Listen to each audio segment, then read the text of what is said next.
첫 번째 경기는 아탈란타와 크레모네세의 경기입니다. 지난 11월 유리치 감독을 성적 부진으로 경질한 아탈란타는 몬차와 피오렌티나에서 좋은 지도력을 보여주었던 젊은 감독 라파엘레 팔라디노를 새롭게 선임했습니다. 팔라디노 감독은 데뷔전이었던 나폴리 원정에서 3대1 패배를 기록하며 불안 속에 출발을 알렸지만 이후 리그 일정에서 7승 2무 2패를 기록하며 13위까지 추락했던 아탈란타를 7위로 끌어올리는 데 성공했죠. 그리고 이 기간 아탈란타는 11경기에서 단 6실점밖에 허용하지 않는 모습을 보여주었는데, 물론 기드 실점을 보면 19.33xGA로 실제 기록한 실점과 차이가 큰 모습이지만 이 부분은 그만큼 카네르세키 골키퍼의 엄청난 선방 능력을 얘기하지 않을 수가 없습니다. 아탈란타를 상대하는 팀은 수비를 모두 뚫어냈다 하더라도 카네르세키 골키퍼를 넘지 못하는 모습을 많이 보여주었죠. 이번 시즌 세리에 A 무대로 다시 돌아온 크레모네세가 승격 이후 다비데 니콜라 감독을 새롭게 선임한 가장 큰 이유는 1부 리그 생존일 텐데요. 세리에에서 주로 하위권 팀들을 지휘했던 다비데 니콜라 감독은 3-5-2 혹은 5-3-2 포메이션의 극단적인 실리주의 축구를 보이는 감독으로 간헐적으로 식스팩 형태도 보이며 중앙 지역 밀집 수비로 상대 측면 공격을 유도하는 스타일입니다. 그리고 공격 전술 또한 단순한 롱볼 형태 전개로 이루어지며 제이미 바디와 페드리코 보나촐리 두 최전방 두톱을 활용한 빠르고 간결한 공격 패턴을 보이죠.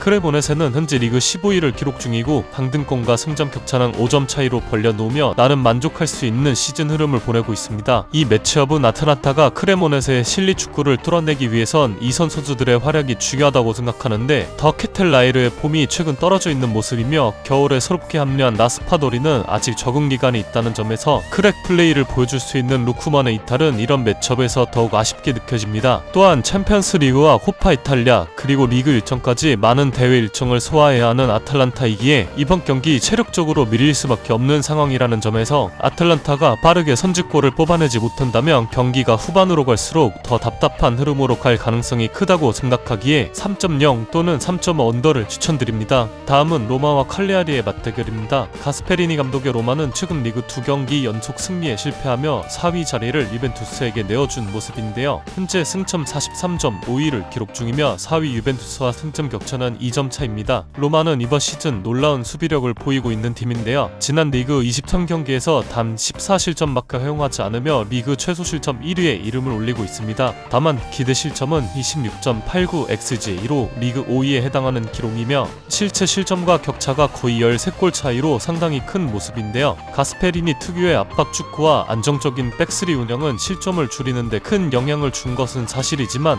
선방률 83.3%에 빛나는 스빌라르 골키퍼의 선방쇼 역시 크게 한몫하고 있는 모습이죠. 피사카네 감독의 칼리아리는 직전 베로나전에서 4-0 대승을 기록하며 리그 3연승에 성공했고 리그 순위는 16위에서 12위까지 상승하며 강등권과 승점 격차를 10점 차이로 크게 벌려놓는 데 성공했습니다. 칼리아리는 이번 시즌 백3와 백4 포메이션을 혼용하는 모습으로 유연한 전질 운영을 보여주는 팀이며 기본적인 전술 기조는 실리주의에 있는 팀인데 최근 3연승을 기록했던 경기들을 보면 로우 블록을 구축한 상황에서 조직적인 수비가 상당히 돋보였습니다. 그리고 공격 찬스가 많이 나오는 팀은 아니지만 에스포지토, 킬릭소이, 팔레스트라로 이어지는 공격 자원들이 집중력 있는 모습으로 순도 높은 공격 포인트를 생산했다는 점이 최근 칼리아리의 상승세 이유이죠. 로마는 전술의 핵심 콰디오코네가 지난 밀란전 부상으로 이탈한 이후 이번에 파울로 디발라까지 무릎 부상으로 명단 제외가 되었습니다. 로마의 부상자 명단을 보면 이번에 추가된 디발라와 엘샤라위 그리고 도브비크와 에판 퍼거슨까지 많은 공격 자원들이 부상으로 이탈해 있기에 이번 겨울 새롭게 합류한 브리안 사라고사가 기회를 받을 가능성이 있으며 또 한 명의 겨울에 합류한 공격 자원인 도니엘 말런이 최전방 스트라이커로 나설 것입니다. 결국 많은 주전 자원들이 이탈한 로마이고 최근 득점력이 크게 떨어져 있는 모습의 로마이기에 최근 견고한 수비와 공격에서 뛰어난 집중력을 보이며 3연승 행진을 달리고 있는 칼리아리를 상대로 쉽지 않은 경기가 예상이 됩니다. 하지만 확률적으로 접근해봤을 때 이 경기는 로마의 홈구장이며 로마가 칼리아리에게 이번 시즌 더블을 허용할 가능성과 칼리아리가 리그 4연승을 기록할 가능성을 따져본다면 굉장히 낮은 확률이라 생각해 저는 이 경기 로마의 승리로 가보겠습니다. 마지막 경기는 비아레알과 에스파뇰의 경기입니다. 마르셀리노 감독의 비아레알은 승점 42점으로 리그 4위를 기록 중이며 약 10년 만에 리그 4위권 진입을 노리고 있는 모습인데요. 하지만 비아레알은 최근 공식전 10경기에서 단 2승에 그친 모습이며 마르셀리노 감독의 비아레알이 이번 시즌 좋은 성적을 기록할 수 있었던 이유 중에 하나가 바로 견고한 수비였지만 최근 10경기 연속 클린시트에 실패하고 있는 모습입니다. 그리고 리그에서 상위 상위권 경쟁을 펼치고 있는 것과는 달리 챔피언스리그 예선 8경기에서 단 1승도 기록하지 못한 채 광탈했기에 좋은 리그 성적에도 비난을 피하기 어려운 마르셀리노 감독이죠. 사실 마르셀리노 감독은 라리가에서 정말 잔뼈 굵은 베테랑 감독이지만 이 감독의 전술 스타일은 현대 축구에선 흔치 않은 플랫 사사이 포메이션을 아직도 사용하고 있는 감독이며 공수 트랜지션 상황, 세부 전술이나 소유권이 없을 때 압박 체계 등 현대 축구에서 중요시하는 부분들에서 부족함이 크게 드러나는 팀인 것은 사실입니다. 마놀로 본잘레스 감독의 에스파뇰도 현재 리그 5위로 놀라운 시즌을 보내고 있지만 최근 리그 5경기에서 0승 1무 4패를 기록했으며 26년 들어 승리를 기록하지 못하고 있는 모습입니다. 에스파뇰 역시 이번 시즌 견고한 수비를 바탕으로 한 실리적인 축구로 많은 승점을 쌓을 수 있었던 팀이지만 최근 5경기에서 17점을 기록하며 아쉬운 모습을 보였습니다. 물론 에스파뇰의 스쿼드로 리그 상위권을 기록 중인 것은 대단한 일이지만 다르게 말하면 에스파뇰의 스쿼드 퀄리티는 경쟁력이 매우 떨어지는 것이 사실이며 실리적인 전술에 의존하는 전술은 한계점이 분명히 존재하며 자신들의 공격 찬스보다 상대에게 내어주는 공격 찬스가 더 많다는 점에서 득점 상황이 왔을 때 집중력 있는 모습을 보여주지 못한다면 결과를 챙기기는 어렵죠. 리그 4위와 5위의 맞대결이지만 두 감독의 전술 스타일을 생각해보면 순위만큼 재미있는 경기는 기대하기는 어렵고 느린 템포의 경기 양상이 예상되며 서로 많은 기회가 나오지는 않을 겁니다. 대신 득점 찬스 상황에서 더 집중력을 보여줄 수 있는 팀이 어디일까라고 생각해보면 홈팀 비아레알의 승리가 더욱 끌리네요.